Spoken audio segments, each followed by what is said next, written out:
Schulim, Krimper, and Peter McManus are innovative, NAM-based designers with exceptional skill in crafting primarily native timber furniture. Their custom pieces are predominantly tailored for specific client needs and are designed and built to an especially high standard with great attention to detail. Their exemplary artisanship and design processes result in high-cost works. This essay explores Krimper's life and compares the identities, inspirations, and works of both designers, specifically regarding the Modernist design movement. Personal, environmental, and professional context for both designers will be outlined with biographical insight provided. Discussion of Krimper's work will contextualize the terms modernism, modernity, and modernization. Additionally, Krimper's and McManus's choice of materials, technologies, design principles, and elements will be examined.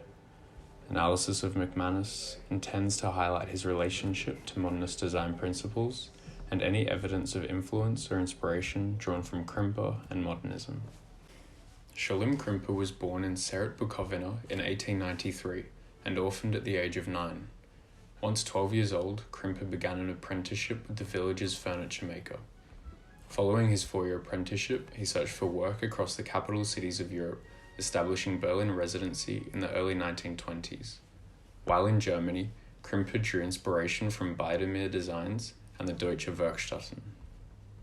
The Werkstätten advocated the provision of functional, long-lasting furniture of timeless design, a philosophy clearly visible throughout Krimper's work. In January 1938, Schulim Krimper and Elsbeth Leipziger married. The following November they fled Berlin due to the rise of the National Socialists and associated spurs of anti-Semitic and fascist sentiment. The couple immigrated to Australia in 1939, where Krimper established a workshop on High Street St Kilda and built his reputation as a master of craft furniture. The first exhibition dedicated to Krimper's furniture was curated by his friend Robert Haynes and hosted in the gallery of George Limited in April 1951. Haynes was assistant director of the National Gallery of Victoria from 1947 to 1951, and this connection assisted Krimper in becoming the first contemporary cabinet maker to have furniture displayed at the National Gallery of Victoria. Krimper's early exhibitions demonstrate a shift in sentiment, furniture becoming considered an art form. Public attitudes across post-war Australia reflected values of the good design movement, which favoured anti-historic, affordable, and mass-producible designs. Krimper's work demonstrates many, but not all facets of the good design movement. Krimper's work as a designer demonstrates aspects of modernism, modernity, and modernization. In this context, modernism refers to the international design movement throughout the 20th century. His furniture demonstrates many foundations intrinsic to modernism, such as simple geometric lines and shapes, timeless qualities, lack of overt historic reference or decoration, and transparent truth to materials. Modernity is a system that shapes the lived experience of an individual or society and is typically associated with a shift toward innovative thinking. Krimper's work reflects modernity through his desire to develop high-quality, living furniture, rich in character and function. Modernization, in the context of 20th century design, is a process advocating for innovation, especially regarding new technologies, perspectives, and materials. Krimper's work reflects elements of modernization, for instance, his use of timber machinery, highly skilled woodworking, and joinery techniques. Conversely, his craft was established through traditional European methods and perspectives.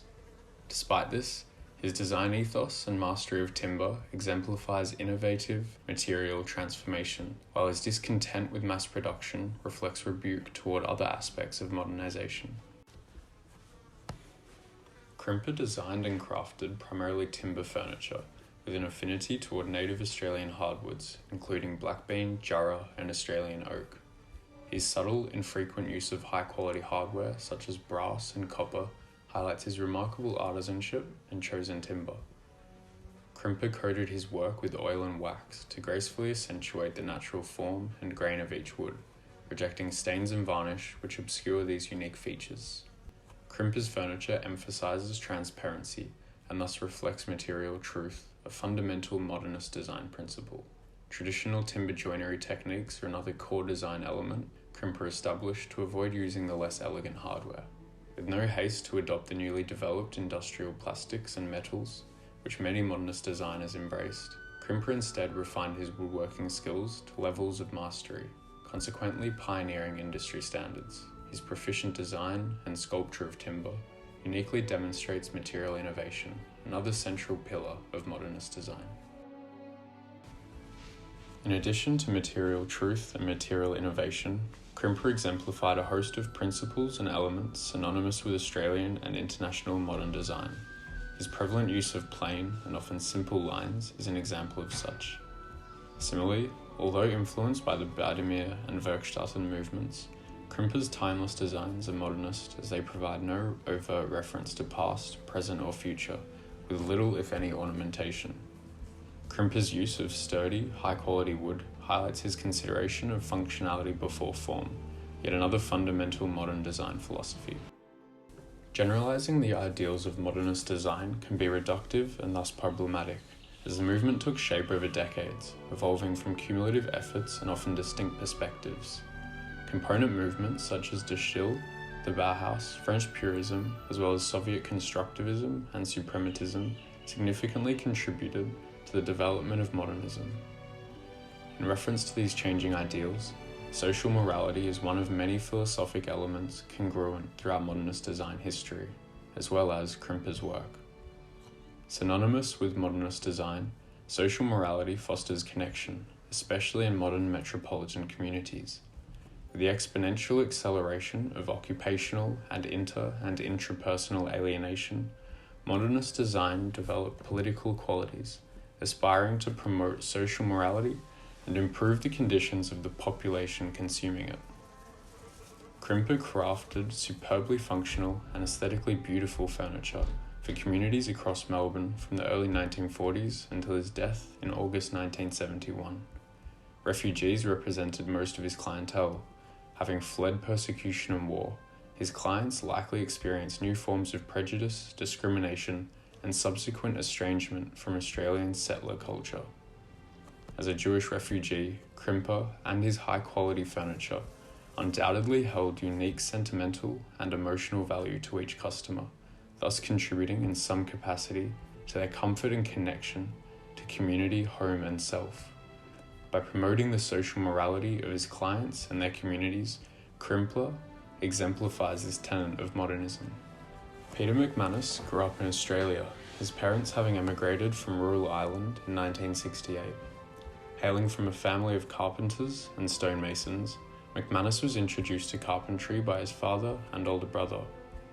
Working as a carpenter on commercial and residential sites, he later taught TAFE across Melbourne, and in 2011 established Reclaimed Timber Furniture, now known as Yard Furniture. Today, Yard Furniture operates from Preston, designing and building custom furniture with repurposed timber sourced from a range of industrial sites due for demolition. Like Krimper, many modernist design principles are present throughout McManus's design process and work. Modernist design principles include simple geometric lines, material truth, a lack of excessive decoration, ornamentation, or historic reference, and form following function. Like Krimper, McManus crafts high-quality custom furniture from native timbers and seems to have been influenced by modernist design. McManus's process of acquiring materials is distinct, as he crafts furniture from repurposed timber sourced from local industrial sites. Similar to Krimper, McManus appreciates and highlights natural grains and qualities unique to the timber he adopts, rejecting finishes like varnish which masquerade desired textures. Akin to Krimper, McManus's work reflects the modernist design principle, material truth. McManus's furniture assumes typical modernist design elements and features simple, geometric shapes, lines, incorporating minimal, if any, ornamentation, and developing innovative forms after ensuring proficient functionality. Yard Furniture's use of locally salvaged timber reduces their ecological footprint by mitigating the impacts of resource harvesting, transportation, and waste. This environmental awareness promotes ecological and social well-being, thus reflecting the modernist ideal of social morality.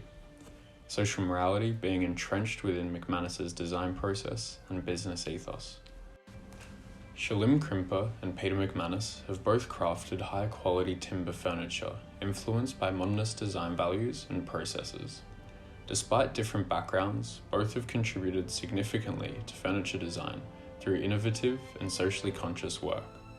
Founded on innovation, material truth, and social morality, their custom furniture and legacies have promoted industry standards and the well-being of communities across Melbourne.